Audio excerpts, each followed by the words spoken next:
You know, I've always thought that there was a problem with today's music, 21st century music, mainstream music, the pop music of today. I don't enjoy it very much because I think it's empty music.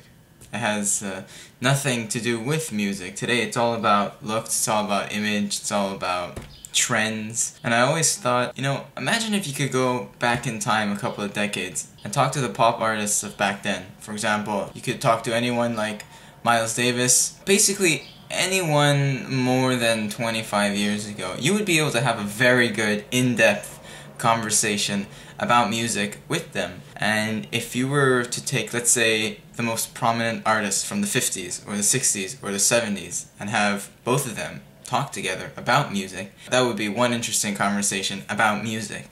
I was inspired to make this video because I saw a clip of Paris Hilton interviewing Lady Gaga about her music, and I found that the conversation was nothing but vacuous. It was empty of all information on music. And I thought, well, how were music interviews conducted back then and what did they talk about? So I found a wonderful interview with Dave Brubeck to contrast it with Paris Hilton and Lady Gaga.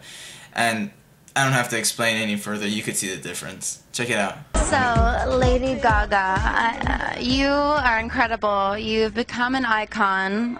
No, I haven't. This is Jazz Casual.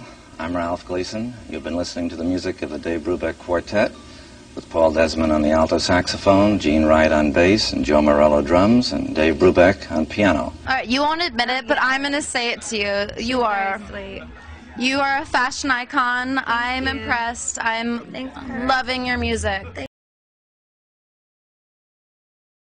About 10 years ago, Dave Brubeck, then an up-and-coming young musician, wrote an article in Downbeat magazine in which he discussed the future of jazz.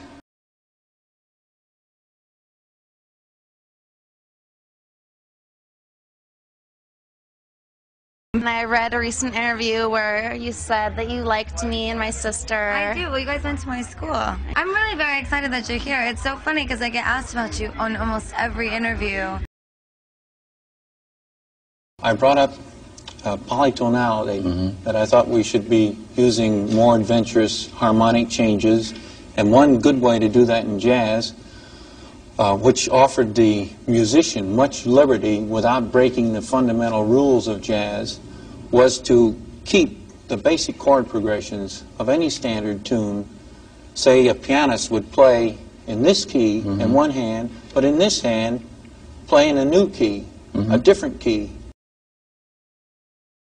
I love her. But it's going to take a lot more than one damn single to make me an icon. Honey, please, you're taking it over. I had the most impressive go-go dancer on the planet.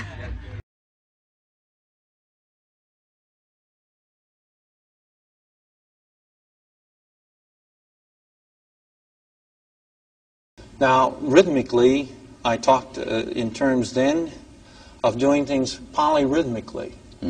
The harmonic approach was polytonality. Rhythmically, I wanted to do things polyrhythmically because I thought jazz was much too tame